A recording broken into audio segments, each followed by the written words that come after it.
আলাইকুম, স্বাগত সবাইকে। আমাদের আজকে আমরা শুরু করব সংঘর্ষ দিয়ে। তো সংঘর্ষ বা হচ্ছে কলিশন।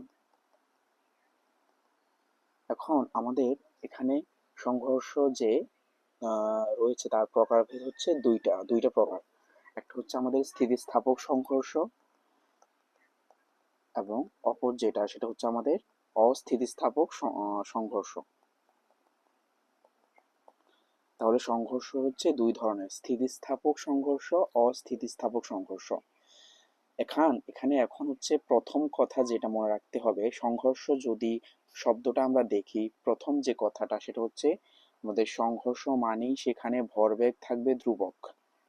ঠিক আছে? তাহলে সেটা স্থিতিস্থাপক হোক না আর অস্থিতিস্থাপক হোক, আমাদের ভরবেগ থাকবে দুই জায়গায় ধ্রুবক। তার মানে সংঘর্ষ মানেই হচ্ছে ভরবেগ ধ্রুবক থাকবে। কিন্তু এখানে আমরা পার্থক্য করব যে জিনিসটা দিয়ে, সেটা হচ্ছে আমাদের এখানে গতিশক্তি। ঠিক আছে? আমাদের এই যে গতিশক্তি, স্থিতিস্থাপক সংঘর্ষে আমাদের গতিশক্তি থাকবে ধ্রুবক, কিন্তু অস্থিতিস্থাপকে গতিশক্তি ধ্রুবক থাকবে না। তো এটাই হচ্ছে আমাদের মেইন কথা, যে আমরা কখন বলবো যে জিনিসটা সংঘর্ষটা স্থিতিস্থাপক, যখন আমাদের সংঘর্ষের আগে এবং পরের যে গতিশক্তি সেটা ধ্রুবক হবে, সমান হবে। আর সমান না হলে সেটা হচ্ছে আমাদের অস্থিতিস্থাপক। এই জিনিসটা আমরা জানলাম। তাহলে এখন এমসিকিউতে যে জিনিসটা রাখবে আমাদের, এই যে স্থিতিস্থাপক সংঘর্ষ জিনিসগুলো কি কি হইতে পারে, আমাদের বলা হচ্ছে দুইটা ইস্পাতের বা দুইটা কাচের যে বল, ঠিক আছে, ওই দুইটার মধ্যে যদি সংঘর্ষ হয়, সে সংঘর্ষকে বলা হচ্ছে প্রায় পূর্ণ স্থিতিস্থাপক।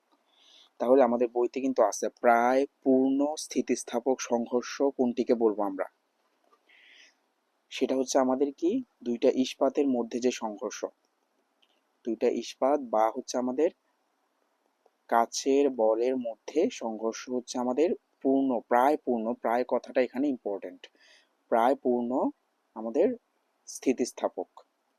এছাড়া আমাদের আর কি হইতে পারে, আমাদের দুইটা মার্বেল, ঠিক আছে, দুইটা মার্বেলের মধ্যে যে সংঘর্ষ, সেই সংঘর্ষটাও আমাদের স্থিতিস্থাপক সংঘর্ষ। দুইটা মার্বেলের মধ্যে সংঘর্ষ, দুইটা ধাতব বলের মধ্যে সংঘর্ষ। ঠিক আছে? এছাড়া আমরা অস্থিতিস্থাপক সংঘর্ষ কোনগুলোকে বলবো, আমাদের অস্থিতিস্থাপক মানেই হচ্ছে সংঘর্ষের আগের এবং পরের গতিশক্তি সমান থাকবে না। অর্থাৎ আমরা এই যে মার্বেলের কথা বললাম, তাহলে একটা গতিশীল মার্বেল যখন আমরা ছুড়বো, তখন যদি সেটা কোনো একটা জায়গায় আটকে যায়, তাই না? তো একটা গতিশীল মার্বেলের, মানে কাদামাটি, আমরা ওই কাদামাটির মধ্যে, ঠিক আছে, কাদার মধ্যে আটকে যাওয়া, এটা হচ্ছে একটা অস্থিতিস্থাপক সংঘর্ষের উদাহরণ হইতে পারে। এছাড়া আমাদের গাছ থেকে পড়ন্ত যে ফল, সেটা যদি আমাদের মাটিতে মধ্যে গিয়ে পড়ে আটকে যায়, ঠিক আছে, সেটাও আমাদের অস্থিতিস্থাপক সংঘর্ষ। এবং আমাদের একটা বন্দুকের গুলি যখন লক্ষ্যবস্তুতে যুক্ত হয়, তাই না, বন্দুকের গুলি বের হয়ে যখন লক্ষ্যবস্তুতে আমাদের ঢুকে যাবে, সেটাও হচ্ছে আমাদের অস্থিতিস্থাপক সংঘর্ষ। তাহলে এখান থেকে আমাদের এমসিকিউ বা সিকিউ যেটাই বলি আমরা, এখান থেকে পাবো কি, এই যে আমাদের দুইটা বস্তু সংঘর্ষ হয়েছে, সেই সংঘর্ষের মিলিত বেগ, এগুলো আমরা হচ্ছে নিচের ক্লাসগুলোতেও করেছিলাম। আমরা একটা ম্যাথ যদি দেখি, এখানে এখানে কি বলা হচ্ছে, আমরা প্রশ্নটার দিকে একটু তাকাই। দুইটা বস্তু দেওয়া আছে যার ভর হচ্ছে একটার 5 কেজি, অপরটার হচ্ছে 7 কেজি। ঠিক আছে? এবং দুইটার বেগ, একটা হচ্ছে 5 মিটার পার সেকেন্ড, একটা হচ্ছে 6 মিটার পার সেকেন্ড, বেগে পরস্পর বিপরীত দিক হতে আসে। তো একটা যদি এই দিক থেকে আসে, আরেকটা অপর দিক থেকে আসবে, বিপরীত দিক থেকে আসছে, এবং সংঘর্ষের পর বস্তুদ্বয় একত্রে মিলিত হয়ে নির্দিষ্ট দিকে চলতে শুরু করে। চূড়ান্ত বেগ কত? তাহলে এই কোশ্চেনটা তো খুবই নর্মাল, তাই না? আমাদের এক নম্বরের কি সলিউশন কি হবে, m1u1 plus m2u2 equal m1 plus m2 into V. এই ভিটাই হচ্ছে আমাদের মিলিত বেগ, ভি আমরা বের করব। তো এখানে m1 দেওয়া আছে 5 কেজি, m2 হচ্ছে 7 কেজি। মনে রাখার বিষয়, u1 এখানে যদি আমরা 5 মিটার পার সেকেন্ড ধরি, u2 কিন্তু হবে -6, অথবা এই u2 6 ধরলে এটা হবে -5, যে কোনো একটাকে আমরা মাইনাস ধরবো। কারণ কি বলছে, বিপরীত অভিমুখ হতে আসছে, একটা একদিক থেকে আসছে, আরেকটা বিপরীত দিক থেকে আসছে। তাহলে এটা আমরা বুঝে ফেললাম। তাহলে এখানে ক্যালকুলেশন করলে আমাদের v2 আসবে -1.42 মিটার পার সেকেন্ড। এখন 2 নম্বরে কি বলছে দেখো, 2 নম্বর এই যে সংঘর্ষটা স্থিতিস্থাপক কিনা। তাহলে সংঘর্ষটা স্থিতিস্থাপক কিনা আমরা কিভাবে বুঝবো, আমরা এটা বের করার জন্য ওই যে গতিশক্তি বের করতে হবে। সংঘর্ষের পূর্বের যে গতিশক্তি, সেটা বের করতে হবে কিভাবে, এই যে ই কে ইকুয়াল আমাদের half m1 u1 square plus half m2 u2 square, তাহলে আমাদের সব মান দেওয়াই আছে এখানে। সংঘর্ষের পরবর্তীতেও আমাদের ভি পেয়ে গেছি, সেটাই আমাদের সংঘর্ষের পরের যে গতিশক্তি ইকে টুতে ব্যবহার হবে, half m1 V square plus half m2 V square, কারণ ভি দুইটা জায়গায় সেম। তাহলে যদি আমাদের এখানে গতিশক্তির মানগুলা যদি সেম আসে তখন আমরা বলবো সেটা স্থিতিস্থাপক সংঘর্ষ। আমরা এই জিনিসটা খেয়াল রাখবো, এই টপিকটা ইম্পর্টেন্ট। এখন পরবর্তী টপিক আমাদের যেটাতে যাব আমরা, এটা সংঘর্ষ গেল, এখন আসো আমাদের হচ্ছে ঘর্ষণ বা ফ্রিকশন।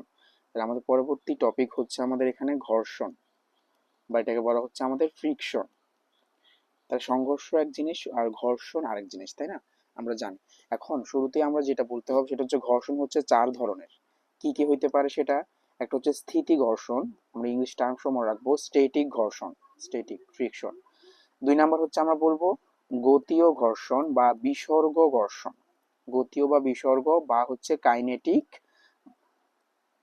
আমাদের ফ্রিকশন বা কাইনেটিক, এটাকে বলা হয় স্লাইডিং। ঠিক আছে, স্লাইডিং ফ্রিকশন। এরপর তিন নাম্বারে আমাদের যেটা আছে সেটা হচ্ছে আবর্ত ঘর্ষণ বা আবর্তকে বলা হয় রোলিং। ঠিক আছে, এবং চার নাম্বার হচ্ছে প্রবাহী ঘর্ষণ, এটাকে বলা হচ্ছে ফ্লুইড ফ্রিকশন। ঠিক আছে, প্রবাহী।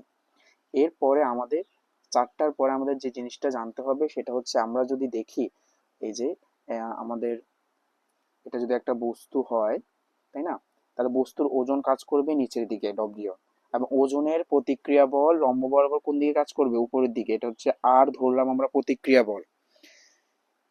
আমাদের হচ্ছে বস্তুকে আমরা এই দিকে নিব, সামনের দিকে নিব, এফ পরিমাণ বল আমরা দিচ্ছি, তাহলে আমরা জানি আমরা এই দিকে হাঁটলে আমরা ঘর্ষণ বল কাজ করবে বিপরীত দিকে। আমাদের কোন একটা গাড়ি যদি আমাদের এই দিকে যায় আমাদের ঘর্ষণ বল কাজ করবে বিপরীত দিকে, এটা আমরা জানি। ঘর্ষণ বল সর্বদা বিপরীত দিকে কাজ করে।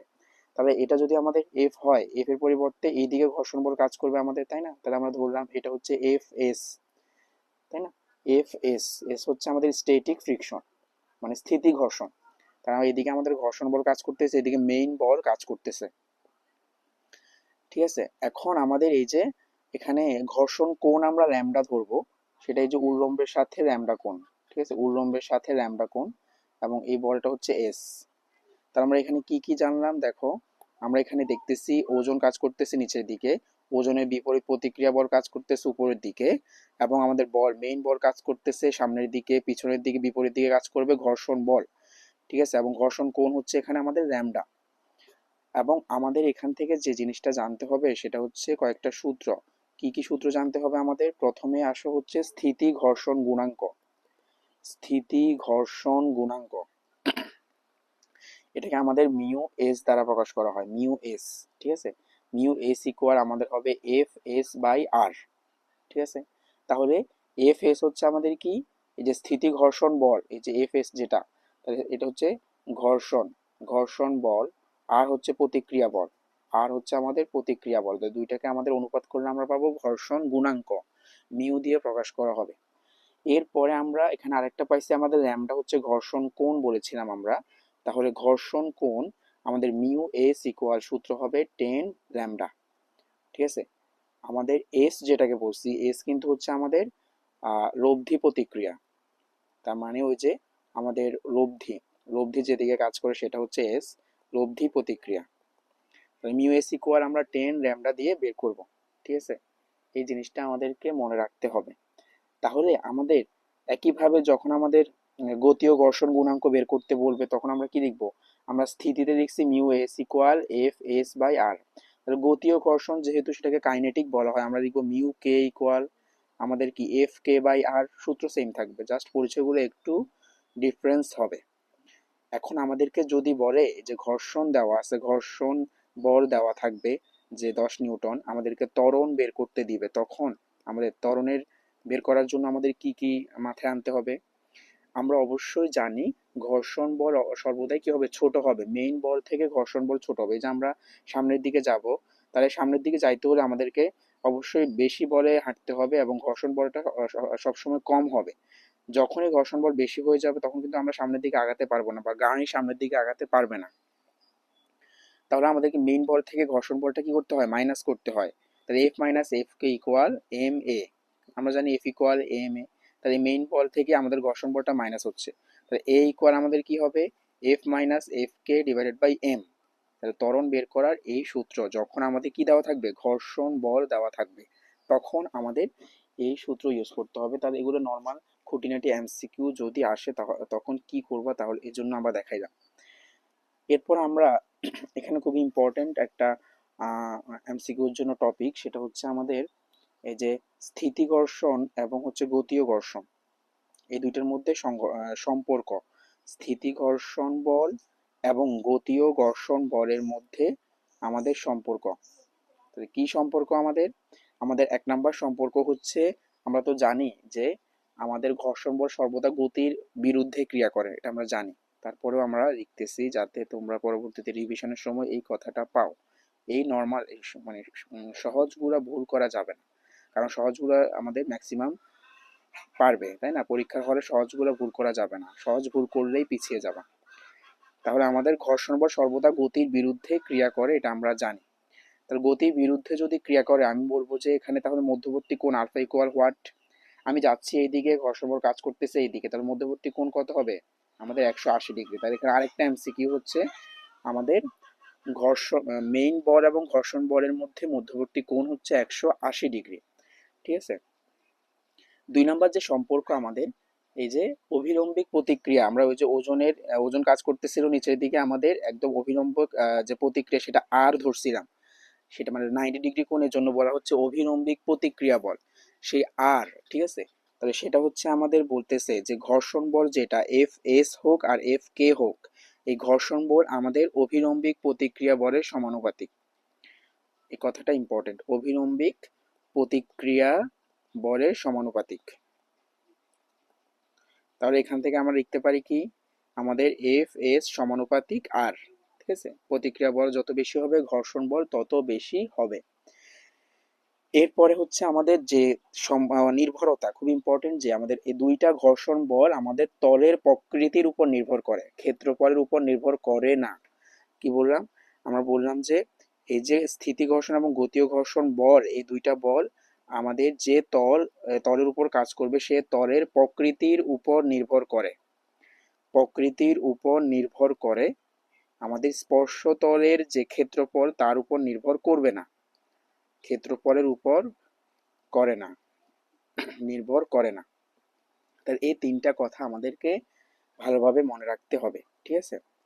এখন পরবর্তী টপিকে যদি আমরা যাই, আমাদের খুব ইম্পর্টেন্ট টপিক এমসিকিউ বা সিকিউ দুইটার জন্যই, যে আমাদের উল্লম্ব তলে আমাদের ঘূর্ণায়মান বস্তুর ক্ষেত্রে সুতার টান বের করতে দেওয়া হয়, সুতার টান, ঠিক আছে।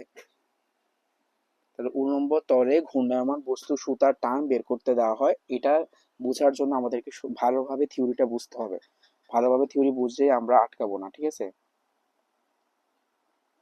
তাহলে আমাদের এখানে যদি আমরা দেখতে পাচ্ছি আমাদের ঘূর্ণায়মান অর্থাৎ বৃত্তাকার একটা পথ দেখতে পাচ্ছি, এটা যদি কেন্দ্র হয়, ঠিক আছে, কেন্দ্র হয়, এবং আমরা দুইটা হচ্ছে রেখা টানবো,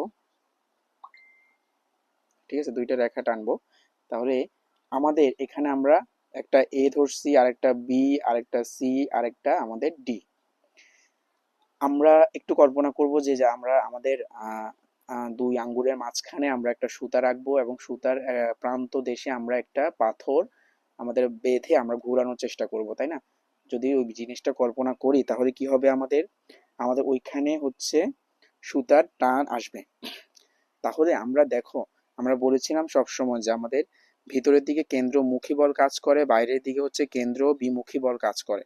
তাহলে যে জিনিসটাকে ঘোরাবো সেই জিনিসটা যদি এই কক্ষপথে স্থির থাকতে হয় তাহলে কি করতে হবে, আমাদের কেন্দ্রমুখী বল এবং কেন্দ্র বিমুখী বল সমান হতে হবে, কেন্দ্রমুখী ইকুয়াল কেন্দ্র বিমুখী হতে হবে। আচ্ছা, তাহলে দেখো আমাদের আমরা সুতার টানের জন্য আমরা এই যে ভিতরের দিকে যে কেন্দ্রমুখী বল সেটাই হচ্ছে আমাদের সুতার টান, টি দিয়ে প্রকাশ করব। তাহলে ভিতরের দিকের কেন্দ্রমুখী বলটাই আমাদের এখানে সুতার টান হিসেবে ইউজ হবে। এবং আমরা বস্তুটার ওজন কোন দিকে কাজ করবে, নিচের দিকে, ডব্লিউ ইকুয়াল আমরা জানি এম জি। তাহলে বাইরের দিকে কাজ করতেছে কে, আমাদের ওজন, একই সাথে বাইরের দিকে কাজ করতেছে কেন্দ্র বিমুখী বল, কেন্দ্র বিমুখী বলের সূত্র কি পাইছি, M V square by r. তাহলে দেখো আমাদের যেটা বললাম আমাদের থিওরিতে, স্থির থাকার জন্য আমাদের কেন্দ্রমুখী বল কেন্দ্র বিমুখী বলের সমান হতে হবে। তাহলে আমাদের কেন্দ্রমুখী বলের মান কত, টি, এবং আর কেন্দ্র বিমুখী বলের মান আমরা কি পাইছি, দুইটার যোগফল, একটা হচ্ছে M V square by r, আর একটা হচ্ছে এম জি। তাহলে দুইটার যোগফল টি এর সমান হতে হবে আমাদের শর্ত অনুসারে।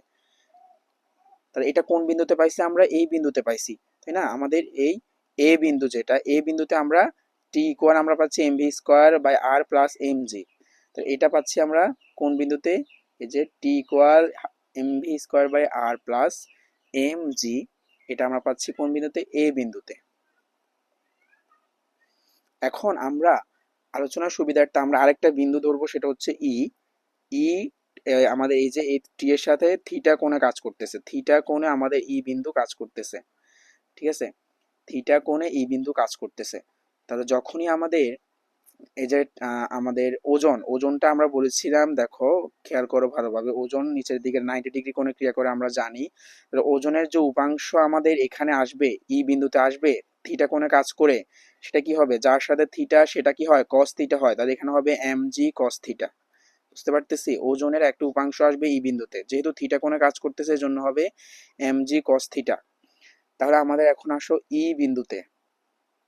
ই বিন্দুতে যদি, তাহলে এখানে কোন বিন্দুতে কোন সূত্রে অ্যাপ্লাই করতে হবে এটা কিন্তু মনে রাখার বিষয়। এ বিন্দু বললে আমাদের প্রথম সূত্রটা আমরা যেটা লিখেছি সেটা হবে, ই বিন্দু বললে আরেকটা সূত্র, বি বিন্দু, সি বিন্দু, ডি বিন্দু বললে আরেকটা সূত্র।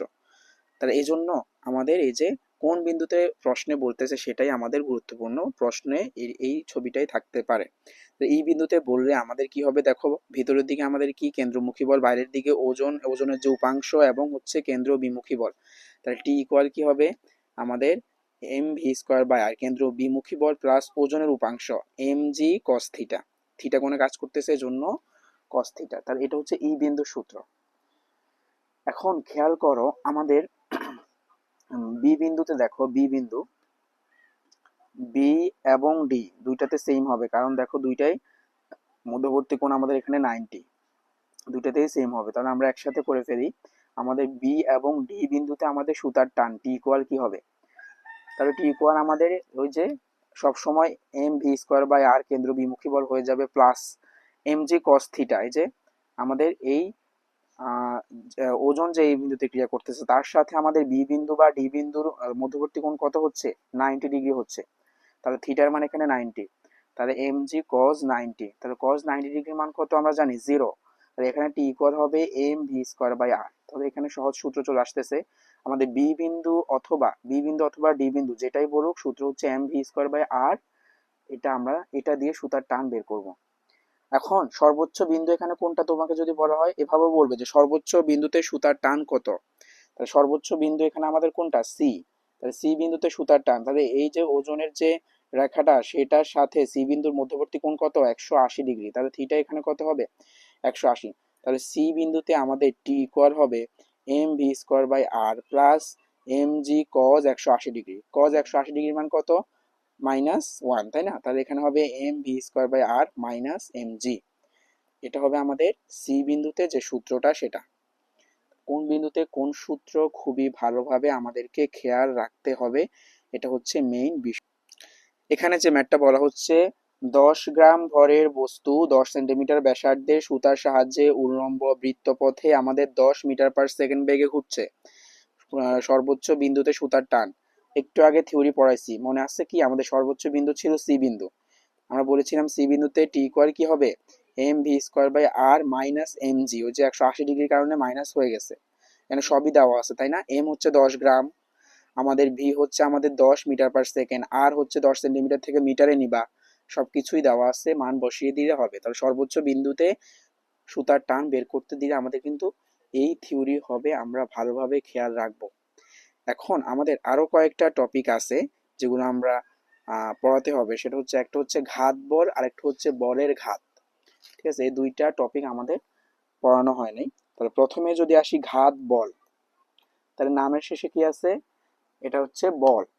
তাহলে আমাদের ঘাত বল আর একটা হচ্ছে বলের ঘাত। এই ঘাত বল ডিরেক্ট হচ্ছে আমাদের একটা বল, ঠিক আছে, আর বলের ঘাত হচ্ছে একটা বলের ধর্ম। আচ্ছা, তাহলে এই ঘাত বল জিনিসটা, এটা ইংলিশ টার্মটা মনে রাখতে হবে, সেটা হচ্ছে ইমপালসিভ ফোর্স। ইমপালসিভ ফোর্স, ঘাত বল হচ্ছে খুব কম সময়ের, খুব অল্প সময়ের জন্য ক্রিয়া করবে, খুব অল্প সময়ের জন্য খুব বেশি মানের বল ক্রিয়া করবে। তাহলে প্রথম কথা হচ্ছে খুব অল্প সময়ের জন্য বড় মানের বল ক্রিয়া করে। বড় মানের বড় মানের যে বল কোনো বস্তুর উপর ক্রিয়া করে সেটাই হচ্ছে আমাদের ঘাত বল। তাহলে একটু আমরা দেখো যখন ক্রিকেট খেলা হয় আমাদের এই যে আমাদের বলার যেটা অনেক জোরে বল করে এবং আমাদের ব্যাটসম্যান অনেক শক্তি দিয়ে সেটাকে কি করে আঘাত করে। তার মানে আমাদের এখানে খুব অল্প সময়ের জন্য বলটা ব্যাটে রাখতেছে, কিন্তু আমাদের শক্তি প্রয়োগ করা হচ্ছে খুব বেশি পরিমাণে, মানে বেশি মানের বল। এটাও একটা কিসের ঘাত বলের উদাহরণ। এছাড়া আমাদের যে আমরা হচ্ছে ব্যাডমিন্টন খেলার সময় র্যাকেট দ্বারা যে আমাদের টেবিল টেনিসকে আঘাত করা হয় সেটাও হচ্ছে আমাদের ঘাত বলের উদাহরণ। এখন প্রথমেই হচ্ছে মনে রাখতে হবে ঘাত বল কিন্তু আমাদের একটা স্কেলার রাশি, খুব ইম্পর্টেন্ট, এটা ভেক্টর রাশি হবে না। ঘাত বল হচ্ছে স্কেলার রাশি। যেহেতু এটা একটা বল বলে ফেলছি, এটার একক কি হবে? এটার একক হচ্ছে নিউটন বলের সাথে, এবং এটার মাত্রা কি হবে? বলের মাত্রার সমান mL/2। এই জিনিসগুলো এমসিকিউতে খুব ইম্পর্টেন্ট, যে বলের ঘাতের মাত্রা বা একক। তো আমরা উদাহরণ কি বললাম? আমরা উদাহরণ বললাম যে এই যে ক্রিকেট ব্যাট দিয়ে আমাদের বলকে আঘাত, এটা হচ্ছে ঘাত বলের উদাহরণ। এছাড়া আমরা বললাম র্যাকেট দিয়ে টেবিল টেনিসকে আঘাত, তাই না? টেবিল টেনিস বলকে আঘাত, টেনিস বলকে আঘাত করলেও সেটা আমরা। এছাড়া আমাদের ইলেকট্রিক সুইচ, আমাদের ফ্যান বা লাইটের সুইচ অন বা অফ করলেও সেটা আমাদের ঘাত বলের উদাহরণ হইতে পারে। এছাড়া আমরা পরবর্তী টপিক হচ্ছে বলের ঘাত। তাহলে বলের ঘাত হচ্ছে আমরা কি বললাম? এটা একটা বলের ধর্ম, এটা ডিরেক্ট বল না, এটা একটা বলের ধর্ম। এবং ঘাত বল স্কেলার রাশি, আর বলের ঘাত হচ্ছে আমাদের ভেক্টর রাশি। খুব ইম্পর্টেন্ট, এগুলো কনফিউশন করা যাবে না, ভালোভাবে মুখস্থ রাখতে হবে। বলের ঘাত হচ্ছে আমাদের ভেক্টর রাশি। তাহলে ঘাত বল হচ্ছে ইম্পালসিভ ফোর্স, আর এটাকে আমরা মনে রাখবো ইম্পালস অফ ফোর্স। ঠিক আছে, বলের ঘাত এই জন্য অফ ফোর্স। এটার জ্ঞানমূলক যদি সংজ্ঞা আসে আমরা কি লিখবো? এখানে আমরা সূত্র যেটা পাবো, বলের ঘাতকে জে দিয়ে প্রকাশ করা হয়, জে ইকুয়াল হচ্ছে F/T। তাহলে এফ হচ্ছে আমাদের বল, টি হচ্ছে সময়। তাহলে বল বল এবং এর ক্রিয়াকাল বা সময়কাল, ক্রিয়াকালের গুণফলকে আমরা বলি হচ্ছে বলের ঘাত। এই জিনিসটা লিখলেই হবে, বল এবং এর ক্রিয়াকালের গুণফলকে বলা হয় বলের ঘাত। ঠিক আছে, তাহলে আমাদের এখানে খুব ইম্পর্টেন্ট একটা কথা, এই বলের ঘাতের একক। ঠিক আছে, বলের ঘাতের একক এবং মাত্রা। তাহলে আমরা এই যে এখান থেকে কিন্তু বের করতে পারো সূত্র। আমরা বলছি যে আমরা কোনো একটা অজানা জিনিস বা কোনো একটা কঠিন জিনিসের মাত্রা বা একক বের করব সূত্র থেকে, F/T। তাহলে এফ এর আমাদের মাত্রা হচ্ছে mL/2। টি এর মাত্রা হচ্ছে আমাদের কি বড় হাতের টি। তাহলে যে দুইটা টি থেকে একটা গেলে কত থাকবে? একটা, mL/1। আর হচ্ছে আমাদের এটা হচ্ছে মাত্রা গেল, সরি, এটা মাত্রা। একক কি হবে? বলের একক হচ্ছে নিউটন, টি হচ্ছে কি আমাদের, টি হচ্ছে আমাদের সেকেন্ড। এছাড়া আমরা নিউটনকে কি লিখতে পারি? তো দেখো একক হচ্ছে বলের একক নিউটন, সেকেন্ড, নিউটনকে আমরা লিখতে পারি kg/s²। তাহলে এই যে একটা সেকেন্ড, দুটো সেকেন্ড থেকে একটা গেলে kg/s²। মাত্রা তো আমরা বলেই ফেলছি mL/1। আশা করি জিনিসগুলো এমসিকিউতে কাজে লাগবে, খুব ইম্পর্টেন্ট। এছাড়া আরেকটা কথা, বলের ঘাত ভরবেগের পরিবর্তনের সমান, এই জিনিসটাও রাখবে। ঠিক আছে, তাহলে বলের ঘাত আমাদের ভরবেগের পরিবর্তনের সমান। ঠিক আছে, তাহলে আমাদের যে ইকুয়াল আমরা এই যে mv - m, আমাদের হচ্ছে এটা ইউ লিখতে পারি আমরা। ঠিক আছে, তাহলে এটা হচ্ছে আমাদের শেষ বেগের হচ্ছে আদি বেগ, ইকুয়াল আমরা হচ্ছে ডেল পি। তাহলে এই যে ভরবেগের পরিবর্তন আমাদের বলের ঘাতের সমান, এই জিনিসটা আমাদের এখানে খুবই ইম্পর্টেন্ট। আমরা মোটামুটি অধ্যায় থিওরি আমরা পড়ে ফেলছি। আমরা এখন কিছু এমসিকিউ বা কিছু হচ্ছে ম্যাথ টাইপের এমসিকিউ দেখব, যাতে আমাদের প্রস্তুতিটা আরো ভালো হয়। তাহলে এখানে আমাদের, আমরা একটু আগে যেটা বলছি, আমরা যেদিকে যাব সেটার বিপরীতে ঘর্ষণ বল কাজ করতেছে। তাহলে ঘর্ষণ বল দেখো আমাদের এখানে বলছে, প্রশ্নটা দেখো, সাইকেলের বেগ এবং তার চাকার ঘর্ষণের মধ্যবর্তী কোণ, সাইকেল যাচ্ছে এদিকে কিন্তু ঘর্ষণ বল কাজ করবে বিপরীত দিকে, তার মধ্যবর্তী কোণ এখানে কত হবে? আনসার হবে 180 ডিগ্রি। এটা আমরা কিছুক্ষণ আগেই বলেছিলাম। এরপরে পরবর্তী কোশ্চেনটা দেখো, এখানে হচ্ছে 2 কেজি ভরের কোনো বস্তুর উপর কত বল প্রয়োগ করলে তার বলের মান বের করতে বলছে। বস্তুটা 3 মিটার/সেকেন্ড স্কোয়ার নিম্নমুখী ত্বরণ সৃষ্টি করে। তাহলে আমাদের একটা বস্তুর উপর কত বল প্রয়োগ করলে সেটা আমাদের নিম্নমুখী ত্বরণ সৃষ্টি করবে। তাহলে এখানে যেহেতু নিম্নের দিকে আমরা যদি ওই যে লিফটের আলোচনা করি, আমরা প্রতিক্রিয়া বল বা হচ্ছে কার্যকরী বল এফ ইকুয়াল আমরা কি লিখবো এখন, এম, যেহেতু নিচে যাচ্ছে জি মাইনাস এ হবে, উপরে গেলে জি প্লাস এ হইতো। এম কত দেওয়া আছে, তাহলে আমাদের এখানে 2 কেজি, 9.8 মাইনাস হচ্ছে আমাদের 3, তাই না? এখানে তাহলে ক্যালকুলেশন করলে আমরা পাবো 13.6 নিউটন। আশা করি বুঝতে পারছো। পরবর্তীতে যেটা খুব ইম্পর্টেন্ট এমসিকিউ, এটা ডিরেক্ট মুখস্থ রাখতে হবে। একটা ঘড়ির কাঁটা, সেকেন্ডের কাঁটা, মিনিটের কাঁটার যে আহ, একটা ঘড়ির সেকেন্ড, মিনিট এবং ঘন্টার কাঁটার কৌণিক বেগ, ঠিক আছে? তার প্রথমে আর যেটা সেটা সেকেন্ড, তারপরটা মিনিট, তারপরটা ঘন্টা, এই তিনটার কৌণিক বেগের অনুপাত, ঠিক আছে? তাহলে আলাদা আলাদা বলে তো আমরা আলাদা আলাদা বের করি। কৌণিক বেগ হচ্ছে ওই ওমেগা 2 পাই/টি, তাই না? এগুলো আমরা আলোচনা করছি। আমরা ডিরেক্ট এখন মনে রাখবো অনুপাতটা এখানে 720:60:1, ঠিক আছে? তো প্রথমটা সেকেন্ড, তারপরটা মিনিট, তারপরটা ঘন্টা, 720:60:1। এবং সুতার টান নিয়ে যে ম্যাথটা সেটা আমরা করে ফেলছি। সর্বোচ্চ বিন্দুতে সুতার টান বললে সেটা হচ্ছে mv²/r - mg, এই সূত্রটা হবে। পরবর্তী যে এমসিকিউটা সেটা যদি আমরা দেখি, বলছে সমকৌণিক বেগে, তার মানে কৌণিক বেগ ইকুয়াল এখানে কত 1, এবং বলছে ঘূর্ণনরত বস্তুর চক্রগতির ব্যাসার্ধ যদি দ্বিগুণ হয় তাহলে টর্ক কত গুণ হবে। তাহলে এখানে আমাদের কৌণিক বেগে ঘূর্ণনরত বস্তুর যে ব্যাসার্ধ, মানে চক্রগতির ব্যাসার্ধ কে, সেটাকে আমরা বলছি দ্বিগুণ করা হচ্ছে, এবং টর্ক টাও কত হবে। তাহলে আমরা আমরা যদি সূত্র কি জানি, আমরা আমাদের এটা খেয়াল রাখতে হবে। আমাদের এই যে চক্রগতির ব্যাসার্ধের সাথে টাও এর কোনো ডিরেক্ট সূত্র আছে নাই, কিন্তু আমরা প্রথমে লিখবো যে এই যে এখানে টাও ইকুয়াল হচ্ছে আমাদের আই আলফা, আমরা এটা জানি, তাই না? টাও ইকুয়াল আই আলফা, এবং আই ইকুয়াল আমরা কি জানি, mk²। চক্রগতির ব্যাসার্ধের সাথে জড়তার ভ্রামকের সূত্র, তাহলে আই ইকুয়াল এখানে লিখতে পারি mk²আলফা। তাহলে দেখো আমাদের প্রশ্নের সুবিধার্থে আমরা সম্পর্ক বের করে নিতে হচ্ছে। আমাদের প্রশ্ন বলছে যে চক্রগতির ব্যাসার্ধ আর টাউ এই দুইটার মধ্যে সম্পর্ক চাইছে। তাহলে দেখো টাউ সমানুপাতিক k², তাই না? তাহলে কে করছে কয় গুণ, দ্বিগুণ, তাহলে 2² মানে কত 4, তাহলে টাউ হবে কত গুণ, 4 গুণ বা 4 গুণ। তাহলে এই সম্পর্ক থেকে আমরা এটা বের করে নিব। পরবর্তী ম্যাথে যদি আমরা দেখি, একটা কণা 40 সেন্টিমিটার ব্যাসার্ধের বৃত্তাকার পথে প্রতি মিনিটে 45 বার আবর্তন করে, কেন্দ্রমুখী ত্বরণ কত? তাহলে বৃত্তাকার পথ মানে এখানে কৌণিক বেগ আসবে নাকি রৈখিক বেগ আসবে? অবশ্যই কৌণিক বেগ আসবে। কৌণিক বেগ হচ্ছে আমাদের কি, ওমেগা। তাহলে মিনিটে আমাদের 45 বার আবর্তন করে, তাহলে 45 rpm। এগুলো বারবার আলোচনা করা হচ্ছে। আর হচ্ছে রেভলিউশন পার মিনিট, প্রতি মিনিটে কয়বার আবর্তন করতেছে বলা হচ্ছে 45 বার। তো এখান থেকে আমাদের রেডিয়ান পার সেকেন্ডে নিতে হবে। এক রেভলিউশন হচ্ছে 2 পাই, উপরে 2 পাই হবে, পার মিনিট মানে 60 সেকেন্ড, ঠিক আছে? তাহলে এখান থেকে আমরা পেয়ে যাবো যেটা, সেটা হচ্ছে রেডিয়ান পার সেকেন্ড।